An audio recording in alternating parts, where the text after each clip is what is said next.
for sharing space. I'm towards Pete Hegseth. Thanks, guys. Pause.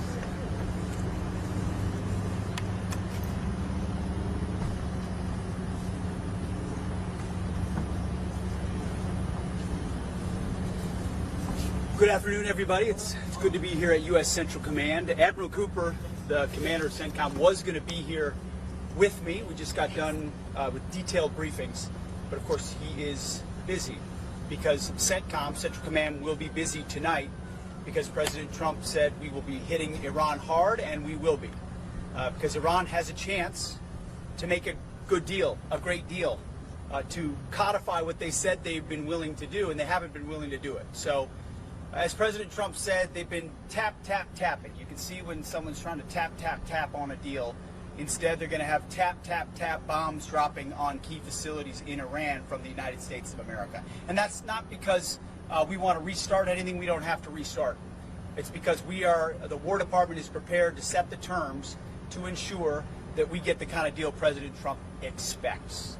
And Admiral Cooper and the team here at CENTCOM has done a phenomenal job from the beginning on Epic Fury and through this blockade, ensuring that we have a chance to reach that end state, which is Iran will never have a nuclear weapon, which they say they don't want.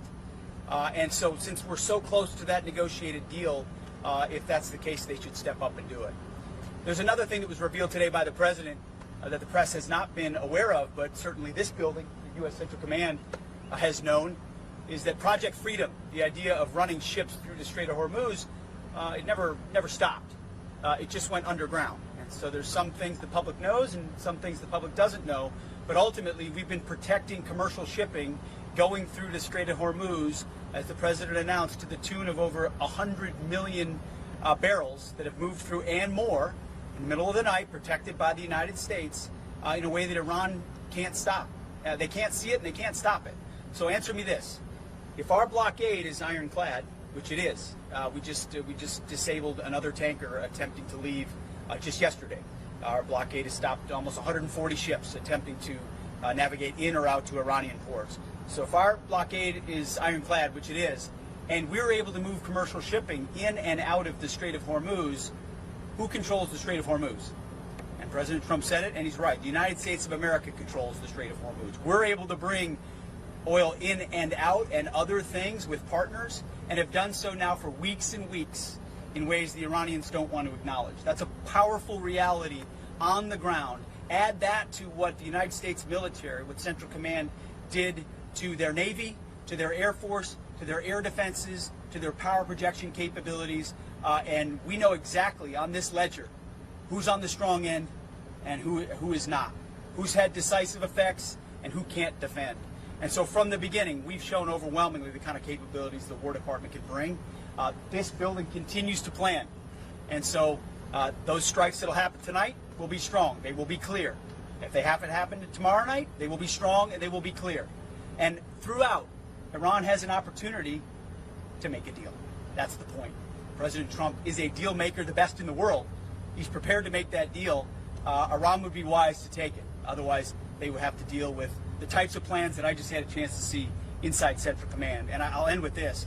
I had a chance to thank the thousands of incredible Americans here at the headquarters that represent the tens of thousands out in theater, just the absolute best, dedicated to the success of this mission. Whether it was Epic Fury or the blockade and the ceasefire and the things that have happened underneath it, to give the President all the space he needs to make a great deal. They're enthusiastic about this historic mission. They're enthusiastic about the incredible results that CENTCOM has shown, and the media wants to spin it. They always want to make America look bad. They always want to make the President look bad and make it look like he hasn't accomplished incredible things. What CENTCOM has done here has been historic. And the military objectives that they've achieved have reset the table in this region and set the table for the kind of movement through the Strait of Hormuz based on U.S. control that changes the whole game. We know how much pressure Iran is under. It's clear. We see it. We read about it. We understand it, and so do they. And they would be wise to make only the kind of deal that President Trump would accept, which is a great deal. I'll take a few questions. Mr. Secretary, 2 questions on Iran. With this latest response from Iran last night, have they not clearly violated the ceasefire? Have you underestimated Iran's military resolve? Like, why do you keep going back to trying to hit the same targets? And furthermore, you just mentioned it. Who said we were going back to hit the same target? Haven't you been targeting most the same of their missiles? shots, by the way, missed and were shot down by us. So their efficacy and their ability to actually strike is incredibly diminished. And thankfully so. Our air defenders are incredible, and the capabilities we have are incredible. No one said anything about restriking, and we're hitting additional targets. You resurface them when you have to, but ultimately we know exactly what we're hitting and why, and they can't stop us in that capacity, which means they're going to be less able to see and sense the things they want to be aware of. And then furthermore, you just mentioned you're going to plan to hit them and strike them hard tonight. If the response is in hitting bridges, electrical infrastructure, how would that not be a war crime potentially targeting civilian infrastructure? Well, it's precisely the kind of disingenuous question that I'm used to from the media, impugning the motives of the folks on our side who are incredibly professional and incredibly effective. We will hit them hard on our terms, on the targets that improve the environment for us to operate in and undermine the capabilities that Iran wants to have. Again, they can't do that to us meaningfully the way that we can to them, but we're also clearly signaling to them, you have a choice. You have a choice in the way that you respond, and you have a choice with our incredible negotiating team in Steve Witkoff and Jared Kushner and the Vice President and the President, across the board, prepared, Marco Rubio, the whole team, prepared to make a great deal that would benefit Iran. They choose not to, and as a result, they're going to meet United States Central Command again tonight in the way the President laid out clearly. Yes. So in the event that the Iranians don't come to the table and they keep playing games and they refuse to make a deal, how certain are you on our targeting ability to immediately find and finish off and execute every remaining senior leader within the Islamic Republic of Iran in IRGC? Well, let's just say this command has used the ceasefire wisely and with great efficiency to ensure that we are refining our intelligence and target sets in a way that are far, far beyond even the beginning of Epic Fury. And that's a part of what I had a chance to see today. So when you see the commencement of Epic Fury, if a conflict were to have to recommence, our ability to target, our ability to sense, our ability to see, our ability to get into networks has only been vastly improved over time. So, and that's certainly what the commanders relayed to me. So the historic success of Epic Fury would only be built upon whether it's personnel, locations, capabilities, you name it. And again, remember, Iran doesn't have a defense industrial base, and what they have is extremely limited, meaning they don't have the ability right now to make more missiles or make more drones. What they have is what they have, and if they've dug it out, we'll strike it again if we need to. So we know the terms, and we've got always more capability to bring. Yeah, Phil. Secretary, last night the U.S. hit nearly 20 targets inside Iran. Will today's strikes be bigger? And what can you tell us about the status of the wounded Apache pilots who went down yesterday? The Apache pilots are in good shape. What they did, bringing that thing down, was incredible. It was just Class A work by the great Americans who are incredibly skilled. People don't realize, this is a contested environment. As we've noted, we're running ships through. Iran doesn't really know how to see them or how to sense them, and so they're doing well, in good spirits, and we're grateful for everything they've done to protect the shipping and our interest in the process. What was your first question and the again? Strikes tonight, are they going to be bigger, more strikes than last night? We're not. We're, as you know, we're not in the business of revealing what we're going to do or not going to do. But ultimately, what we do tonight are going to advance our military interests and also enhance our diplomatic position. Because again, President Trump, he's willing to go back and fight as necessary, but has given Iran an open hand to make this deal. It's right there. They have that chance. They're choosing to play games. They're choosing to tap. If they want to tap, then the president will turn to the War Department. If we need to negotiate with bombs, we'll negotiate with bombs. And we're very good at it. Nobody better in the world. And again, so we're in lockstep with the White House, in lockstep with the negotiating team to make sure we set the conditions, and the targets tonight are meant to do that. Just a follow-up, I know we spent half the day at Gitmo with you. There's still currently 15 prisoners there, mostly Islamic jihadists. So given Khalid Sheikh Mohammed's detailed confessions to orchestrating 9/11 and other al-Qaeda plots, Why has the United States government chosen to keep him alive and comfortable at Gitmo for decades, along with these other Islamic jihadists, instead of executing them and delivering justice for the 3,000 victims of 9/11 and the other service members who lost their lives in the war on terror? Well, I appreciate the question. There's a reason we started the day down at Guantanamo Bay, Cuba, in Southcom, is because we want to make sure Cuba understands that the United States capabilities are robust. It's right in our neighborhood. The Don Roe Doctrine is in full effect, and we're going to be prepared to defend with all the capabilities we need there, but also everything the War Department can bring to bear. So my message was clear there, and it was great to be with the Marines and others, do a little PT, see how fired up they are about their mission down there. But listen, I've written extensively about it.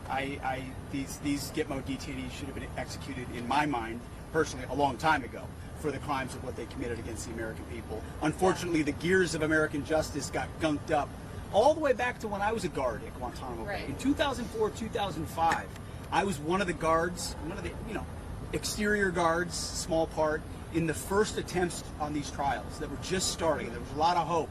Hey, we might be able to try these guys swiftly for the crimes they've committed against the United States of America. And then whether it's international groups or lawyers and the things on top got layered on top and it all got stuck. We're committed to the death penalty in that case and in any others. We don't have any interest. Is there a way to expedite it though? Because it's been over 2 decades. Whatever we can do, we'll do. But I share your frustration. Also on Cuba, you mentioned earlier today about Cuba trying to procure weapons in terms of potentially for other countries and the threat that might pose. Can you expand on that? Just a warning. Just a warning. Cuba's 90 miles away. No country should live under the threat of those kinds of capabilities across from their shores. Are you talking about like WMDs or Well, I'm not going to tell you everything about what I know. There's classifications about things we know that we don't share with the press, which is why we're careful about press credentials at the Pentagon. There's a lot of things that the American people and the public don't necessarily need to know. All I know is 90 miles away from our shores, we shouldn't be tolerating any other country putting systems there. Just think about what, we see it playing out in CENTCOM. When you have weapons that can range like that, it creates factors you have to deal with. So our message to Cuba is don't get into that game. Don't get into the game where you're threatening Americans or the American homeland because that won't go well for them. Clearly, you must believe that there's a risk that Russia or China... Well, there's always a risk. There's always a risk, right? And we're monitoring the entirety of the globe. I'm not speaking to any specific intelligence. I'm just acknowledging the fact that there's a lot of pressure on the regime in Cuba right now, and rightfully so. They have big decisions that they should make, and sometimes leaders make the wrong decision when there's pressure on them. And we would encourage them not to go in that direction, which only creates the kind of threat the United States may have to deal with. And we have all the options we need in that scenario. How long would a U.S. military operation take to remove the communist regime in Cuba, and what would happen per se, and how long would it take to reestablish order if President Trump were to decide to do a capture-kill operation with Miguel Diaz-Canel like he did with Maduro in Venezuela? All I would say is options, options, options. Our job is to present options at different scales depending on where the Commander-in-Chief and the President of the United States wants to go. So capture and kill is still an option? We've got options all over the map. Just like we've got lots of options in CENTCOM. That's our job. Yeah. Our building literally plans for a living. So besides the Pentagon, no one plans better than United States Central Command. So to kind of bring it back home to while we're here, those options are all those options are on the table. The President expects us to be strong and resolute with the way that we respond and bring firepower, and we will certainly do that if need be. So thank you for traveling with us today very much, and we'll strike them hard tonight, and hopefully Iran makes a good decision. Thank you. Appreciate you all. Did they violate the ceasefire? Thank you, boss. Thank you.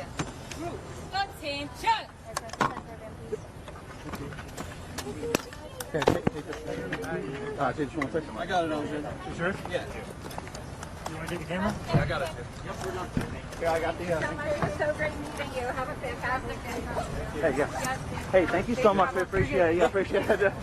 Hey, James, let's stay together one second. Yeah, sorry about that. We're good, thank you.